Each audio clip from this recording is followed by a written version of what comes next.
Hallelujah. Praise the Lord. Once again, welcome back to the Bible study. And this is part 2 today. And we are on the topic praying after a long break. तर माझा विश्वास आणि खात्री आहे की पुष्कळ जणांना पहिल्या भागामधून भरपूर आशीर्वाद मिळाला आहे. तर आज आपण भाग 2 पाहत आहोत. पुढचा आपण वाचूया याकोबाचे पत्र याचा 4 अध्याय आणि वचन 8. James 4 and verse 8. Draw nigh to God and he will draw nigh to you. Cleanse your hands, ye sinners, and purify your hearts, ye double-minded. Okay, तर आपण पाहत आहोत की ज्यावेळेस आपण पुष्कळ कालांतरानंतर प्रार्थनेला बसतो त्यावेळेस आपल्या शरीरामध्ये होणाऱ्या जे इफेक्ट्स असतात आपण ते पाहतो आणि ते का होतात ते आपण पाहत आहोत.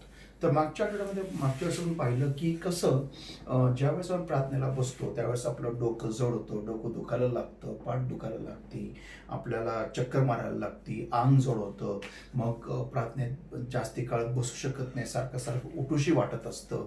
मग आपण पाहिलं की कसं की यावेळेस म्हणजे प्रार्थना करत असताना पुष्कळ गोष्टी आपल्याला आठवायला लागतात आणि मग आपल्याला वाटतं की आपल्याला कळतं की हे काम बाकी आहे, ते काम बाकी आहे. आपण सारखं उठतो आणि ते काम पूर्ण करत असताना मग प्रार्थना करणं हे राहून जातं आणि प्रार्थना करताना किंवा वचन वाचताना आपल्याला पुष्कळ झोप यायला लागते. हा अनुभव पुष्कळाने घेतलेला आहेच, मला गॅरंटी आहे. आणि हे का होतं? कारण ज्यावेळेस आपण मागच्या आठवड्यात पाहिलं की कसं ज्यावेळेस आपण प्रार्थना कमी करतो त्यावेळेस आपला आदामाचा जो DNA आहे तो जास्ती ॲक्टिवेट आपल्यामधून होत असतो. तर आपण थोडं आपण याच्या पुढे आपण पाहणार आहोत आणि आपण बघणार आहोत की एक्झॅक्टली असं काय आहे आदामाच्या DNA मध्ये की ह्या सगळ्या गोष्टी आपल्याबरोबर घडत असतात. सो नाव आपण पाहणार आहोत की why is our flesh so cross with God and the things of God. हे आपण मागच्या आठवड्यात पाहिलं की आपला देह देवाबरोबर आणि देवाच्या गोष्टींबद्दल एवढा तो म्हणजे त्याचं दुश्मनी काय आहे आपल्या देहाची आणि देवाची आणि देवाच्या गोष्टींबद्दल. आपण पाहिलं की आपल्यामध्ये आदमाचा फॉल्टी DNA जास्ती ॲक्टिवेट झालेला आहे. ओके, आता ख्रिस्तामध्ये आपलं त्याला आपण हे म्हणूया आपलं ग्राफ्टिंग केलेलं असून सुद्धा आपला कलम जरी केलेला आहे तरी आपण जास्ती नर्चरिंग किंवा जास्ती संगोपन आपण आदामाच्या DNA मधूनच घेत असतो. जेव्हा केव्हा आपण प्रार्थना करत नाही ह्या गोष्टी आदामाचा DNA जास्ती ॲक्टिवेट असतो. पण जर का आपण प्रार्थना केली तर आपला आदामाचा DNA हा आपण ठार मारतो. आपल्या देहामध्ये जो आदामाचा DNA आहे तो ठार मारतो. आपण थोडंसं याच्यामध्ये वाचणार आहोत. So all humanity has that faulty DNA of Adam. Hence whenever we do not pray or we don't pray, we nurture that faulty DNA of Adam, which is abandoning fellowship. म्हणजे की ज्यावेळेस आपण प्रार्थना करत नाही त्यावेळेस आपण आदामाचा DNA हा फॉल्टी DNA आपण याला संगोपित करतो आणि ते म्हणजे काय, देवाच्या सहभागितेपासून अलिप्त राहणं हा आदामाचा फॉल्टी DNA आहे. आता प्रश्न असा, आता आपण भाग 2 मध्ये जात आहोत. थोडी उजळणी झाली पण थोडा भाग 2 मध्ये जात आहोत. What was so wrong in Adam's sin that made him abandon fellowship. आदामाच्या पापात असं काय एवढं चुकीचं होतं की त्यामुळे त्याला सहभागितेपासून दूर राहूशी वाटलं. उत्तर आहे अवज्ञा, म्हणजेच इंग्लिशमध्ये डिसोबिडियन्स, म्हणजे हिंदीमध्ये आज्ञा का पालन नहीं करना. ओके, आदम के पाप में ऐसा क्या था जिसके वजह से वो परमेश्वर के साथ सहभागिता नहीं कर सका, तो देवाबरोबर सहभागिता नाही करू शकला आणि ते म्हणजे होती अवज्ञा. आता अवज्ञा एवढी वाईट काय आहे, अवज्ञामध्ये एवढं काय वाईट आहे, आपण आज अवज्ञामध्ये थोडंसं आपण खोल जाणार आहोत. पहिले शमूएलचा 15वा अध्याय वचन 22. फर्स्ट सॅम्युएल 15 and verse 22 वचन सांगतं, and Samuel said, hath the Lord as great delight in burnt offerings and sacrifices as in obeying the voice of the Lord? Behold, to obey is better than sacrifice. काय आज्ञा पालन हे अर्पणापेक्षाही श्रेष्ठ आहे, हे विसरू नका. देवाला अर्पणांपेक्षाही जास्ती आज्ञापालन आवडतं, हे कधी विसरू नका. आता पहिले शमूएलचा 15 अध्याय वचन 23 हे सांगतं, for rebellion is as cin of witchcraft and stubbornness is as iniquity and idolatry. Because thou hast rejected the word of the Lord, he hath also rejected thee from being king, and to hearken than the fat of rams, and to hearken than the fat of rams. म्हणजे देवाला rebellion म्हणजे बंडखोरी ही चेट जादूटोण्यासारखी आहे.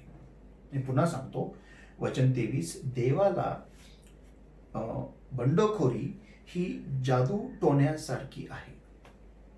आता माझा प्रश्न आहे, आपण मराठी वाचू शकता, पहिले शमूएलचा 15 अध्याय वचन 23, की देवासाठी आपण वाचू शकता पहिले शमूएल 15 वचन 23.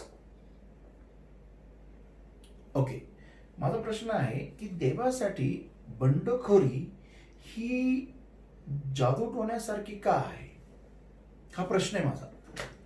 देव बंडखोरीला जादू टोण्यासारखं का घेतो? देवाच्या मनात असे काय विचार असतात? म्हणजे देवासाठी बंडखोरपणा हे जादू टोण्यासारखं का? तर थोडंसं आपण याच्यात खोल जाऊया. पहिला बंडखोरीपणा या पहिला बंडखोरपणा कोणी केला? आणि तो आहे खुद्द लुसिफरने केला, जो आज सैतान आहे. पण इथंच थांबत नाही, मी थोडं पण अजून खोल जाऊया. सैतान बंडखोर म्हणजे काय, की देवाने एक आज्ञा दिलेली आहे, ती आज्ञा न मानणं म्हणजे बंडखोरपणा करणं. आता आदामाने पण अवज्ञा केली, सैतान लुसिफरने पण अवज्ञा केली. ओके, लुसिफरने अवज्ञा केली म्हणून तो आज सैतान झालेला आहे. पण आदामाने ज्यावेळेस अवज्ञा केली त्यावेळेस त्यांनी बंडखोरपणाचा पाऊल क्रमांक 1 पूर्ण केला. बंडखोरपणा हा पहिल्या अवज्ञेपासून सुरू होतो. म्हणजे जी आज्ञा आहे की असं तू करू नकोस आणि ते बरोबर करणं, म्हणजे देवा मी तुझ्या आज्ञेला जुमानत नाही, मला पटत नाही आणि मी ते करणार. ह्याला म्हणतात बंडखोरपणाचा पहिली पायरी. आता लुसिफरने ज्यावेळेस अवज्ञा केली, ओके, त्यांनी देवाच्या आज्ञेला सरळतेने चॅलेंज केलं. आपण पाहतो की सैतान लुसिफर तो देवाविरुद्ध 5 मीपणाचे वाक्य बोलला. मी आज ते इथं घेत नाहीये कारण ते फार मग तो वेगळा स्टडी होऊन जाईल. पण तो 5 मीपणाचे वाक्य बोलला आणि या मीपणाचे वाक्य बोलल्यानंतर आपण पाहतो की स्वर्गाचे दिव्यदूत मिखायला लिडरशिप करत असताना स्वर्गाचे दिव्यदूत आणि जे पडलेले दिव्यदूत होते, जे सैतान जे त्यानंतर दुष्टात्मे झाले, त्यांच्यामध्ये फार मोठं युद्ध झालं आणि त्या सगळ्यांना खाली फेकण्यात आलं. आता माझा प्रश्न असा आहे की देवासाठी हे बंडखोर का? देव अवज्ञाला बंडखोरपणा का म्हणतो? कारण जर का आपण अवज्ञा करतो, ओके, आणि जर का आपण क्षमा नाही मागत, तर दुसरं पाऊल असतं की ज्यांनी आज्ञा दिलेली आहे त्याच्या अथॉरिटीला चॅलेंज करणं, त्याच्या अधिकाराला चॅलेंज करणं. ह्याला म्हणतात बंडखोरपणा. आणि तेच आपण पाहतो लुसिफरने केलं आणि तेच आपण पाहतो आदामाने केलं. पण आदामाने देवाच्या अथॉरिटीला चॅलेंज नाही केलं, अधिकाराला चॅलेंज नाही केलं. का नाही केलं? कारण त्याला कळालं की ते चुकलेलं आहे आणि देव त्याच्या चुका दाखवण्यासाठी तिथं आला नव्हता. देव तिथं त्याच्याबरोबर सहभागिता घेण्यासाठी आला होता. पण त्याच्यामध्ये ते पाप घुसल्या कारणाने तो देवाला तोंड दाखवू शकला नाही. आणि मग तो जो DNA आहे तो पिढ्यानंतर पिढ्या आपल्यापर्यंत आलेला आहे. आणि ते म्हणजे कसला DNA? की अवज्ञेचा DNA. की जे मला जे हवंय ते मला करता नाही आलं तर मी ते करणार. आणि केल्यानंतर होतं काय की आपला देह आपल्याला देवाच्या जवळ जाण्यापेक्षा आपल्या देवापासून दूर धरून ठेवतो. हा प्रॉब्लेम आहे, हा डीएनए, हा फॉल्टी डीएनए आहे. आणि ते म्हणजे काय, बंडखोरीचं. आणि ते म्हणजे देव काय त्याला संबोधतो, बंडखोरीच्या पापाला देव काय संबोधतो की ते एक जादूटोणासारखं आहे, जादू किंवा चेटकीप्रमाणे आहे, चेटूकप्रमाणे आहे. म्हणजे देव ह्या बंडखोऱ्याच्या पातकाला एवढं एवढं गहन, एवढं गंभीरतेने का बघतो? डायरेक्ट चेटुकगिरी, डायरेक्ट चेटूकपणा, डायरेक्ट जावटणा का असं? जावटणा म्हणजे काय, दुष्टात्म्यांबरोबर डॅबलिंग विथ इव्हल स्पिरिट्स, म्हणजे दुष्टात्म्यांबरोबर एक व्यवहार करणं, आपलं काम पूर्ण करून घेण्यासाठी दुष्टात्म्यांबरोबर एक व्यवहार करणं, दुष्टात्म्यांचा उपयोग करून घेणं, आपलं काम करण्यासाठी देव बंडखोरपणाला असं संबोधतो. विचार करा. मग आपली जी अवज्ञा आहे ती बंडखोरपणाचा पहिला पाऊल, ती तो पहिला पाऊल आहे. जी आदामानी केलं ते होतं पहिलं पाऊल, त्याचं बंडखोरपणापर्यंत जाण्यासाठी पहिलं पाऊल. आणि आपण पाहतो की ज्यावेळेस कैनानी हबेलाला मारलं, त्यावेळेस ज्यावेळेस देवाने त्याला विचारलं तुझा भाव कुठे आहे, तर तो म्हणतो मी काय माझ्या भावाचा राखणदार आहे का? म्हणजे तो देवाला लगेच उलटउत्तर करण्यासाठी सक्षम झाला. आदाम नाही झाला, आदामाने उलटउत्तर नाही केलं. आदाम फक्त काय म्हटला, जी स्त्री तुम्हाला दिली, पण तो हे देवाला म्हटला नाही काय झाडामध्ये काय फळत नव्हतं मग मी काय करणार, असं तर नाही म्हटलं. तर हे नाही म्हटलं की आता काय करू, मग मी भूक लागली तर खाल्लं, असं नाही. जसं कैन कसं म्हटला, कैनाचं उत्तर काय देवाला, मी माझ्या भावाचा राखणदार आहे का? डायरेक्ट देवाला उलट उत्तर फाट करू, म्हणजे बंडखोरपणा. म्हणजे जे अवज्ञापासून सुरू झालं आदमाचं, ते लेकरापर्यंत बंडखोरपणा झाला. आणि आज पिढ्यानपिढ्या आपण हे पातक आपल्या डीएनए मध्ये घेऊनच चाललेलो आहोत. म्हणजे ज्यावेळेस आपण देवाच्या समागमात राहत नाही, त्यावेळेस हा आदामाचा जो डीएनए आहे, कोणता डीएनए, बंडखोरपणाचा डीएनए, ओके, किंवा आदामाचा जो अवज्ञाचा डीएनए आहे, हा आपल्या डीएनए मध्ये वाढत जातो, देहामध्ये वाढत जातो. आणि हा वाढल्यामुळे आपल्याला प्रार्थनेला बसायला त्रास होतो. आणि तो कोणता डीएनएचा कोणता स्वभाव आहे, चुका केल्यामुळे किंवा प्रार्थना नाही केल्यामुळे प्रार्थनेत न जाणं. आदामाने काय केलं, ज्या क्षणाला त्याने पातक केलं, ज्या क्षणाला त्याला कळालं की तो नग्न आहे, बायबल सांगतो तो बागेच्या झाडांमध्ये जाऊन लपला. आणि तसंच आपण करतो. प्रार्थना एकदा चुकवली की आपण मग आपल्या बागेच्या झाडांमध्ये, म्हणजे मला काम आहे, मला भरपूर होमवर्क दिलेले, मला भरपूर अभ्यास आहे, मला फार थकवा आहे, आता टाईम नाही, मी नंतर प्रार्थना करतो, नाही आता मला फार थकवा आहे, मी उशिरा उठतो, नंतर मी प्रार्थनेला बसतो. एक कारणं काढून आपण ती सहभागिता टाळत असतो. एक्झॅक्टली तंतोतंतपणे जसं आदामाने केलं. म्हणजे जो फॉल्टी डीएनए त्याचा आपल्यामध्ये आला, आपण जर का प्रार्थना नाही केली तर तो डीएनए वाढत जातो आणि आपण प्रार्थनेपासून अजून विभक्त होत जातो. आता मी तुम्हाला काही गोष्टी सांगू इच्छितो. हे बघा, आणि या फार महत्वाच्या गोष्टी आहे, लिहून घ्या. पहिलं, अवज्ञा हे बंडखोरीपणाचा पायरी क्रमांक 1. बंडखोरपणा ही जादूटोणा किंवा चिटूकगिरी ह्याची पायरी क्रमांक 1. म्हणजे जर का मी अवज्ञेत राहत असू कंटिन्यूस, म्हणजे मी एक दिवशी देवाविरुद्ध बंडखोरपणा करणार. आणि बंडखोरपणा जर का मी केला तर म्हणजे एक दिवशी मी सैतानाशी लवकरच एक होणार. आणि म्हणजे बंडखोरपणा मनुष्य तेव्हाच करतो देवासंती ज्यावेळेस त्याला सैतानाकडून बॅकअप मिळालेला असतो. हे लक्षात ठेवा. विचार करायची गोष्ट ना, सैतान हवेला काय म्हणाला की तुम्ही खरोखर म्हणाल, काय म्हणतो तो बाबा, वाचूया उत्पत्तीच्या 3ऱ्या अध्यायामध्ये, उत्पत्ती 3, for thou shalt not surely die. उत्पत्ती 3 आपण वाचूया वचन 1. And he said unto the woman, वचन 3, मी थोडं दुसरा भाग वाचतोय, वचन 3, वचन 3रा अध्याय वचन 1चा दुसरा भाग वाचतोय मी. And he said unto the woman, yea had God said, ye shall eat of every tree of the garden. तो तिला काय म्हणत आहे की खरोखर देव म्हणालाय का? खरोखरच? ओके, विचार करा, तो प्रश्न विचारत आहे तिला, खरोखर देव म्हणालाय?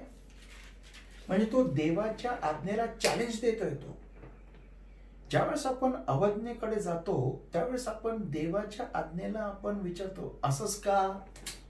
खरं का? दाखव तुम्हाला, असंच काय? का असे? तुझं काय कारण आहे असं याची आज्ञा द्यायची? काय तुझं उद्दिष्ट आहे? काय खरोखर असं आहे? हे कोण करतंय? सैतान करतंय. हे काम सैतान करत असतो. आणि ज्यावेळेस आपण अवज्ञा करायला सुरुवात करतो त्यावेळेस आपण बंडखोरपणा म्हणजे काय? जी आज्ञा दिलेली आहे तिला चॅलेंज करणं, याला म्हणतात बंडखोरपणा. आणि हे कोणी दुसरं करत नाही तर सैतान करतात. देव त्याला दुष्टात्म्यांशी संबंध किंवा दुष्टात्म्यांशी आपलं घेवाणदेवाण आहे असं त्याला संबोधतो. तर आपण पाहतो इथं की हे जे ज्यावेळेस आपण पुष्कळ अवज्ञेमध्ये जातो पुढे, ओके, त्यावेळेस आपण ज्यावेळेस प्रार्थनाहीनतेमध्ये जात असतो, अवज्ञा ही प्रार्थनाहीनतेला जन्मास आणते. कधी विसरू नका, जेवढी जास्त आपण प्रार्थनाहीन राहू, अवज्ञा करत राहू, जेवढी जास्ती अवज्ञा करत राहू तेवढी जास्त प्रार्थनाहीनतेमध्ये आपण जगूया. आता तुम्हाला मी एक शॉकिंग प्रगटीकरण देत आहे, नीट ऐका. प्रार्थनाहीनता म्हणजे आपल्या देहाला कॉम्प्लेन, आणि प्रार्थनामय जीवन म्हणजे आपल्या आत्म्याला कॉम्प्लेन. हे विसरू नका, मी परत सांगतो. प्रार्थनाहीनता म्हणजे आपल्या देहाला कॉम्प्लेन, आणि प्रार्थनामय जीवन म्हणजे आपल्या आत्म्याला कॉम्प्लेन. आता नीट आहे.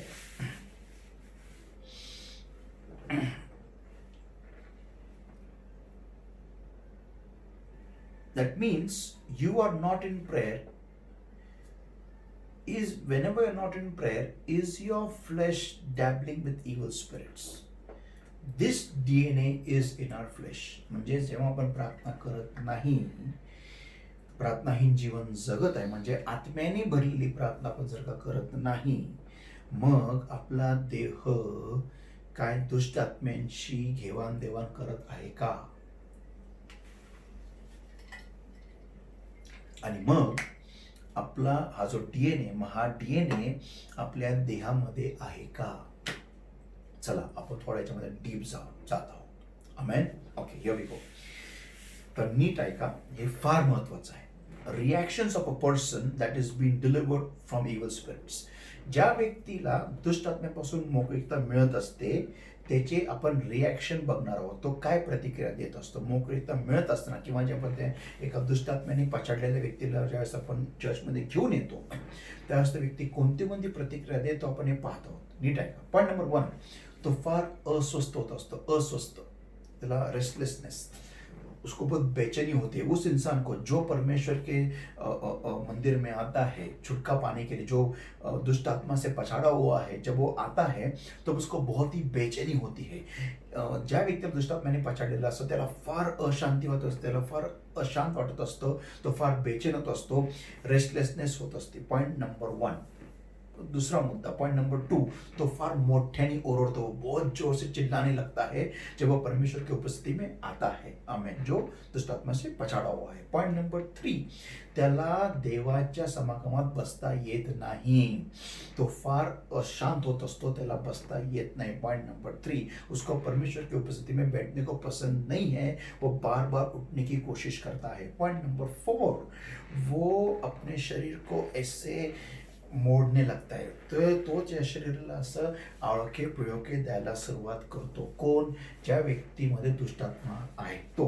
Point number 5 is not able to bear praise and worship. त्याला प्रेज अँड वर्शिपचे गाणे त्याला सहन होत नाही. ज्या व्यक्तीमध्ये दुष्टात्मा है तो उसको स्तुति स्तवन पसंद नहीं होता है. जिसमें दुष्टात्मा से पछाड़ा हुआ इंसान वो. Point number 6 disturbs during the preaching of the word. जब परमेश्वर का वचन जब बताया जाता है कलीसिया में, तब जो व्यक्ति में दुष्टात्मा है वो बार बार वचन के दौरान डिस्टर्बन्स क्रिएट करता है. एक अस्वस्थता तो अख्ख्या मंडळीमध्ये निर्माण करतो. ज्या व्यक्तीमध्ये दुष्टात्म्याने पछाडलेलं असं ज्यावेळेस वचन चालू असतं त्यावेळेस. पॉईंट नंबर 7 तो सारखा सारखा झोपी जात असतो. हो, मला पुष्कळदा अनुभव आहे या गोष्टीचा. ज्या व्यक्ती दुष्टात्मा लागलेला आहे, ज्यावेळेस आम्ही त्या व्यक्तीबरोबर दुष्टात्मा काढायचा प्रयत्न करतो, असं पवित्र आत्म्याच्या अनुषंगाने सामर्थ्याने त्या व्यक्ती झोपायचा प्रयत्न करतो. दुष्टात्मा त्या व्यक्तीला झोप आणतो. आणि point number 8 they give bad words to God or anything or anyone pertaining to God. ते लोक देवाला शिव्या देत असतात आणि जो कोणी देवाचा व्यक्ती आहे त्याला पण शिव्या देत असतात किंवा देवाच्या वस्तूला शिव्या देत असतात. आता वो बार बार परमेश्वर को और परमेश्वर की चीज़ों को और परमेश्वर के सेवकों को वो गाली देते हैं जिनमें दुष्ट आत्मा होती है. अभी आता पॉइंट आहे. So the following can be derived that when a person which is not pray. आता नीट ऐका. ज्यावेळेस आपण प्रार्थना करत नाही, मी काही मुद्दे सांगितले. जेव्हा आपण प्रार्थनेला पुष्कळ कालांतराने बसतो तर आपल्याला काय काय होत असतं मी तुम्हाला सांगितलं. तर मी त्याची ह्याच पॉईंटवरती मी परत एकदा थोडं आपण ह्याची रिव्हिजन म्हणता येणार, थोडं आपण परत एकदा पॉईंट्स पाहूया. जो व्यक्ति जास्ती कालांतराने प्रार्थनेला बसतो, जो इंसान बहुत समय के बाद में दुआ में बैठता है, उसके साथ ये चीज़ें होती है. त्याला अस्वस्थ वाटत असतो, वो बहुत ही बेचैन होते रहता है. Point number 1. पॉइंट नंबर 2, बहुत सारे लोग चिल्लाने लगते हैं जोर जोर से. अभिषेक आते ही, अभिषेक आल्या आल्या जरी दुष्टात्म्याने पछाडलेले नसतील पण त्यांना अभिषेक तो सहन होत नाही म्हणून ते जास्ती ओरडतात, किंचाळतात. का ओरडतात ते? कारण त्यांच्या देहाला तो अभिषेक सहन होत नसतो. ओके. पॉइंट नंबर 3, ते देवाच्या समागमात बसू शकत नाही. कोण? ज्यांनी प्रार्थना जास्ती काळ केलेली नसते, पुष्कळ कालांतराने ते प्रार्थनेला बसतात, ते पछाडलेले नसतील दुष्टात्म्याने पण त्यांना देवाच्या समागमात बसता येत नाही. ते सारखं आपण प्रार्थनेतून उठतो, सारखं उठतो, बाहेर जा आते, बाहेर जा आते, काही ना काहीतरी आपली वळवळ सुरू असते. कुछ ना कुछ तो हलचल हमारी होती रहती है. हमको दुआ में बैठने को होता ही नहीं. हमको दुष्टात्मा से हम पछाड़े नहीं है, लेकिन बहुत समय के बाद जब हम दुआ में बैठते हैं तो ऐसे हमारे साथ रिएक्शंस होता है. आमेन. ओके. पॉइंट नंबर 4, ऐसा कंटाल आता है, पेट दर्द होने लगता है, ऐसा हम करते हैं. आप जैसा मैं बता रहा हूँ, आप तुरंत ही आप इस बात का आपको समझ में आता होगा. आप दुआ में जब बहुत दिनों के बाद बैठते हो, ऐसा बॉडी में ऐसा तकलीफ होने लगता है, ऐसा पैर में झटकने लगता है, ऐसा ऊपर नीचे, ऐसा ऊपर नीचे, ऐसा बहुत घंटा होता है. आमेन. हाँ, ऐसा ही दुष्टात्मा से पछाड़ा हुआ इंसान भी ऐसा ही करता है, ध्यान में रखो. नेक्स्ट पॉइंट नंबर 5, और वो है कि is not able to bear praise and worship. स्तुति स्तवन, जो आराधना के गाने हैं, उपासना के गाने हैं, वो ज़्यादा सुनने को पसंद नहीं आते, कंटाल आ जाता है. ओके. बहुत दिनों के बाद दुआ में बैठते तब ऐसा होता है. Point number 6, disturbs during the preaching of the word of God. वचन पढ़ते समय घंटा लगता है, ऐसा लगता है उठो जाओ बाहर, ये काम करो वो काम करो, कुछ समझ में आता नहीं, सिर दर्द होने लगता है. जो बहुत दिनों के बाद दुआ में बैठता है, ऐसा उसके साथ वचन पढ़ते समय होता है. नेक्स्ट पॉइंट, सब पॉइंट, और वो उसको नींद आने लगती है. बहुत दिनों के बाद जब हम दुआ में बैठते हैं हमें नींद आने लगती है. आमेन. ओके. हमें नींद आने लगती है. क्यों? क्योंकि ये सब सारे सिम्टम्स, ये सब सारे चिन्ह उन लोगों में होते हैं जिनको दुष्टात्मा से पछाड़ा हुआ होता है, और उन लोगों में होते हैं जो बहुत दिनों के बाद दुआ में बैठते हैं. और पॉइंट नंबर 8, कभी कभी आपको शायद आपने जाना होगा